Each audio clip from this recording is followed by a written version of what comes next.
Hey, I'm Decathlon Gamer. Welcome back to Pro Cycling Manager 2020, All-Rounder episode 73. It's a new season, 2025, and we have hit the World Tour with the biggest team, Jumbo-Visma. Here's where the team stands in comparison to one another and whose contracts are going to end first. Then we'll take a brief look at the attributes, albeit quickly. Philipsen, Evenepoel, Van Aert, clear standouts, top riders, 80 plus, all three of them.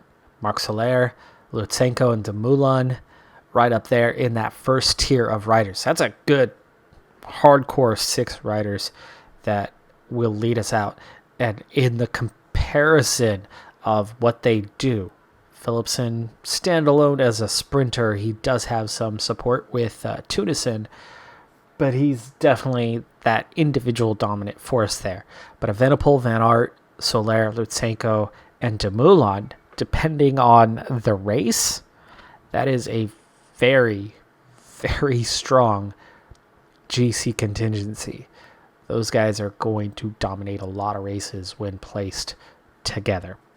Then the second tier of riders, Tunison, top lead-out rider, and can sprint on his own day, given the opportunity. Rowan Dennis, great support rider, road captain. Myself, mixed bag, really not that good. When you look at the other riders around, I'm the odd rider you put in to go for a stage win and provide support the rest of the time. I should never be a team leader with this group. Breakaway when you want it, when you need it.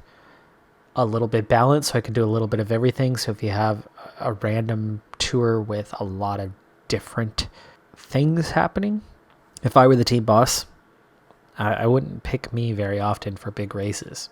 Really wouldn't.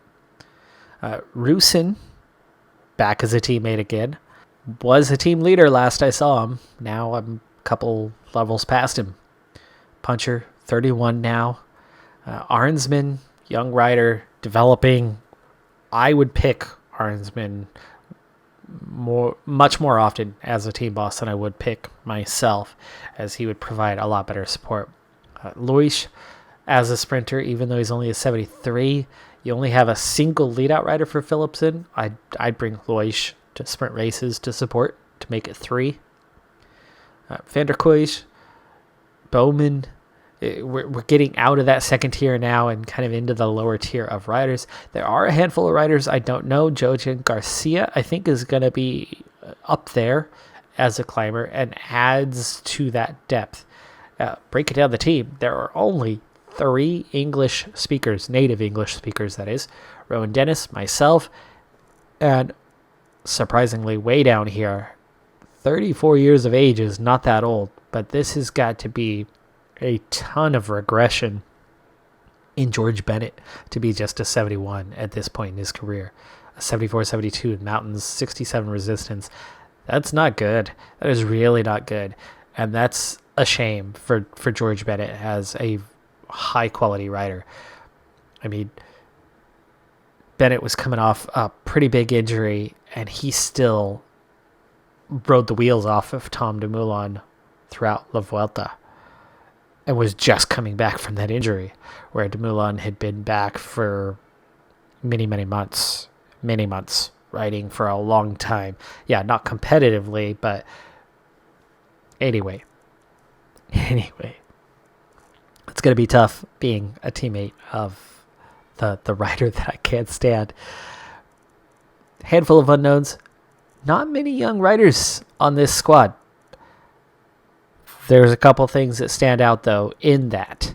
Evenepoel and myself at 24. Jasper Philipsen at 26. Arnsman at 25. You get down to 70 and below before you find any other young riders. So, definitely not a team that's too vested into bringing in young riders.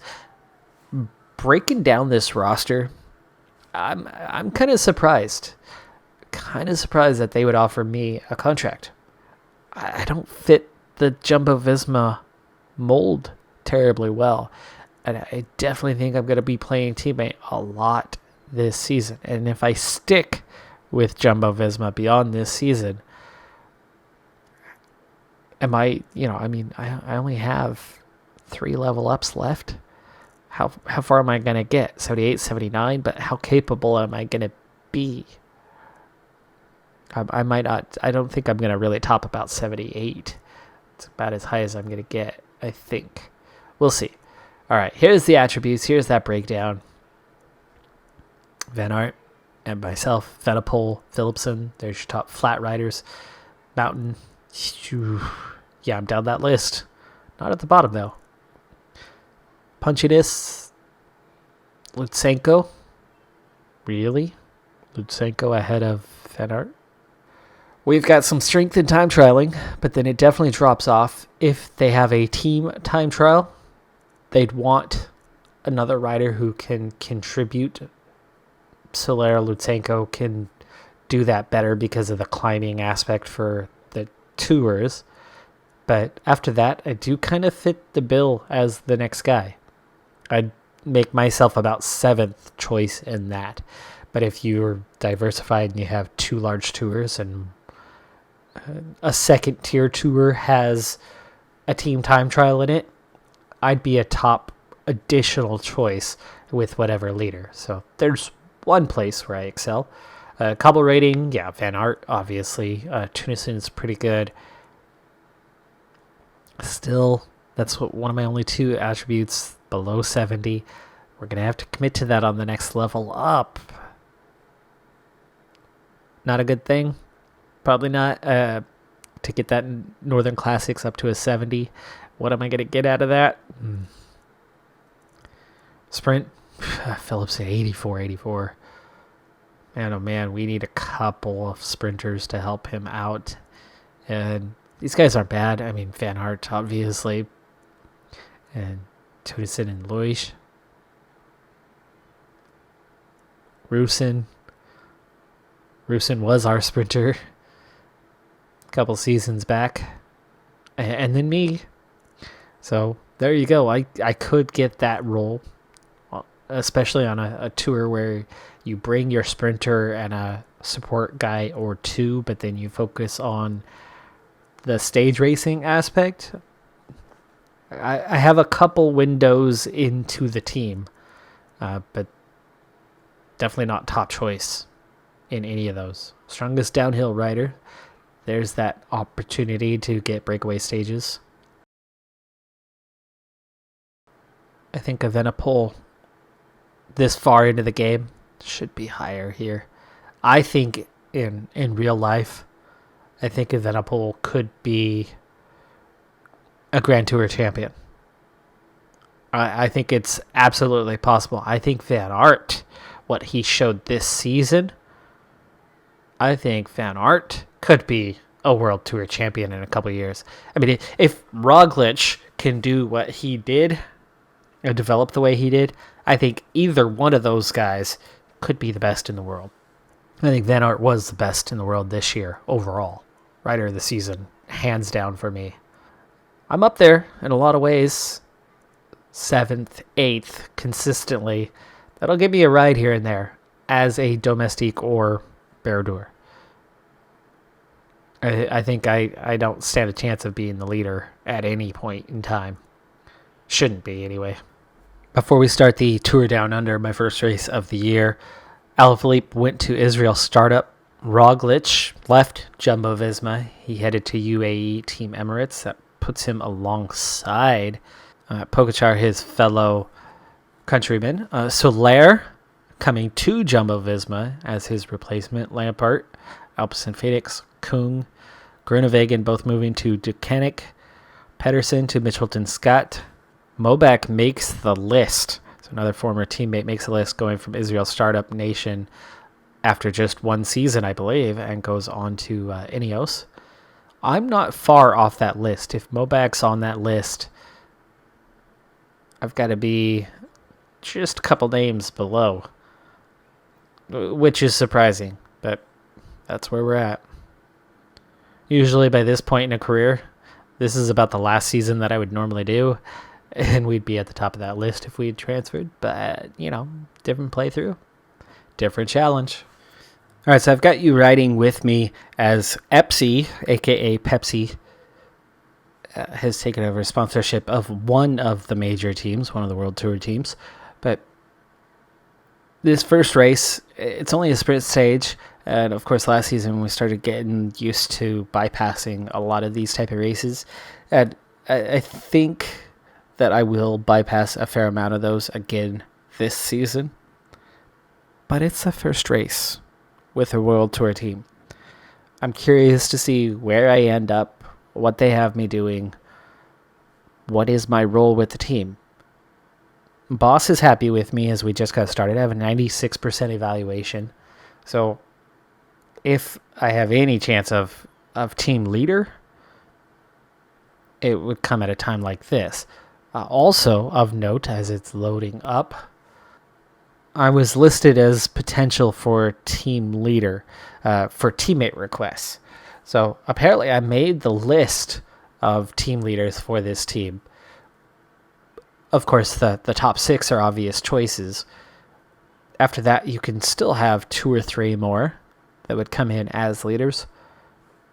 So I'm on that next tier list.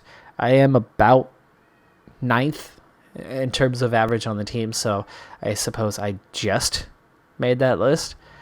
Sprint train, work the front for 20k. That makes sense for a race like this. We did not bring Phillips in here. We didn't bring Tunis in. We've got Van Aert. Will it prove to be too early? So for that, I fill in as teammate. We're in Australia, it's hot, so I do have a -1. Van Aert comes in with a +4 today, though. With a +4, I could see him putting together a bit of a result. I only need to lead 20k to get the evaluation. Of course, you got to add 25% onto that, so I need 25k. 66 usually puts you in the mix. 67, almost always enough. Not always, but almost always enough. World Tour, they tend to pull at a bit faster pace, but this time, today, 67's enough, so we've already picked up that first 5k. I like getting it out of the way really early, because 67 doesn't hurt me very much at all. So I can knock out my 25k, get my max evaluation, and then just ride for myself the rest of the stage. I would like it if you could actually do a proper sprint train, if you could lead out that sprinter. But the AI is just not set up that way, and you don't control them, so you really can't force that, make that happen. They never latch on, so you just do your thing. Cat 2 climb coming up, and we're almost to the base, so I'll be happy to get my 25k done and sit on and recover here. Just 2 riders away, and that's actually points available. Why don't I attack and go for this thing? I've done my work. There you go. 3rd over the top. I don't know what kind of points that's worth, but I could now see myself in the breakaway. I get 4 points. Okay, so just like that, I find myself in the breakaway. It's my thing. It's my style. I did my work. They'll be happy, and I get to be in the break. And I got decent K1 points. I was 3rd over the top. Still around. Still have a chance to do something on the day. 2 sprint points coming up. I can gain a few seconds. So it's Tour Down Under. There's 2 climbs, and they're not going to be easy climbs. There's a good chance that I'll lose some time on one of them, if not both of them. But if I have a decent race day condition, I might just hang in there. So certainly not hurting myself by getting into the break. Which, the funny thing is, I know a lot of people are kind of getting tired of seeing one breakaway challenge after another, day after day, but that's the problem. I'm not opposed to doing this all-rounder concept again, but what I would like to do the next time, if I do this again, it's weird to see myself in the yellow and black. It's really strange. Anyway, what I would like to do if I do this again is, instead of picking Baradur and no secondary, I'd actually take on a proper one. I'd take on climbing and sprinting, The pack is increasing its work and rate. give myself Some a teams head can't be start happy with the breakaway. in 2 categories that actually matter, and give myself a higher maximum in 2 categories that actually matter. And then loosen the rules up a little bit to where I don't have to always focus on the lowest attribute. Just focus on building up all around and not just focusing on the specialty. Making myself capable in so many areas. So not necessarily having to have that 69 cobble rating be the mandatory, but have it get mid-60s so that I can get through any style of race. That would be how I would do it the next time around. I suppose good time to get that kind of feedback. Would you be interested in seeing a revamped second try at this? Maybe not, actually definitely not my next pro cyclist career. My next pro cyclist career, it's back to stage racer, and I'm going to be on one team for my career and try to pull that team all the way up to the World Tour and become a champion that way. That's my next challenge. But after that, would it be, have I left it too late? Can I outsprint these guys? It's really hot, so for the moment, we shouldn't see too many attacks. I can. There you go. We're only a minute 29 ahead. We opened up a little gap there, attacking that, but there's no point contributing any longer.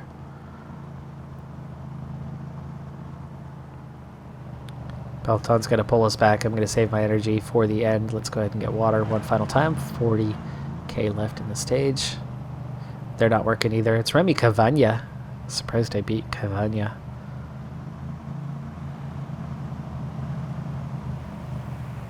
And we're back into the Peloton. So we got sneaky. Grabbed some points. Did something. It's worth something to me. And it's better than just sitting around with nothing to do, right? Keep it interesting.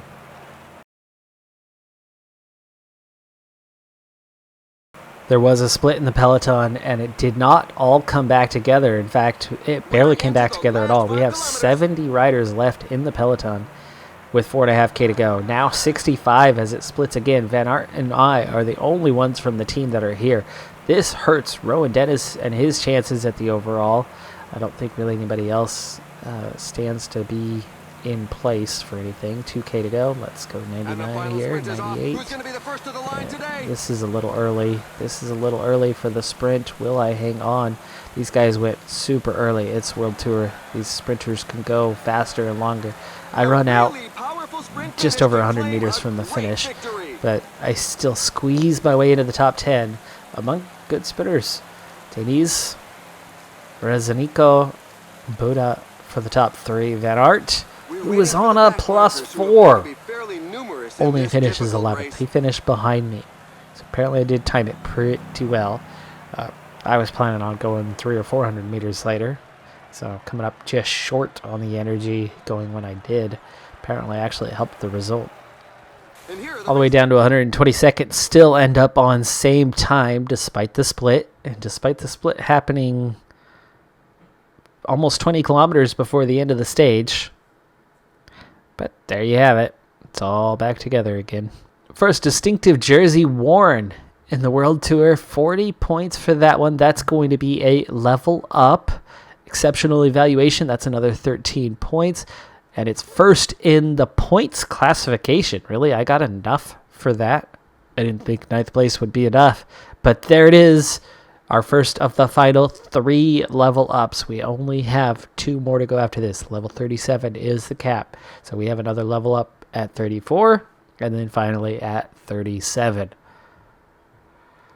What's it going to be? Well, there's our classics. And that doesn't even come with a point of cobble or recovery. So we do not have to level up classics today. Parador actually even does better for me than the classics does. But that's still only 4 points. This one at least hits recovery, and comes with 5 points. That's the most I've seen. 5 points is the best I'm going to get. So we're going to go to Mountain 71, Hills 72, Time Trial 71, Stamina 77, and Recovery, the penultimate category to push 70, finally hits it. So there you go. We have what we have. Still a 69 on the cobbles. We don't get it into 70, but that's okay. We gained 5 points. No surprise, just those 5 points. I still sit on 76 overall. That was unchanged. Looking at the 5 points and where they were placed, that doesn't surprise me in any way, shape, or form. We're still a 76. I know that we only just got things underway, and I'm still fairly short on time here. But I've got a super busy day.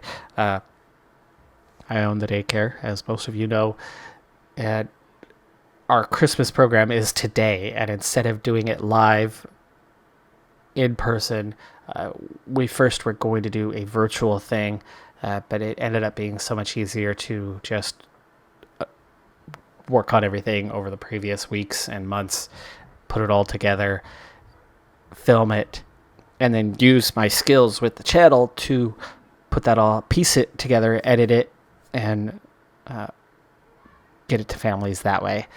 Today is that day, and it's just about time that is going out. And then on top of it, just for the few of us, my wife and our employee, and just a couple of friends, as in like 5 people, we're doing our Christmas party for the year. So I got to go in to do those things, but thanks for tuning in.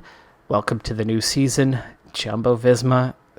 It feels weird to be in the white and black, yellow and black, the Bumblebee colors, but here we are, and gosh, I only have 2 level ups left. I figure I could probably hit one of those this season. I don't think I'll get to the other one until the following season, presumably. I think that's probably where we're at on all of that, but it's progress. I'm getting there. That's going to do it for this episode, though. I'm Decathlon Gamer. Thanks for tuning in. Be sure to hit that like button, and I'll see you next time. Have a good one. Be safe out there, and bye for now.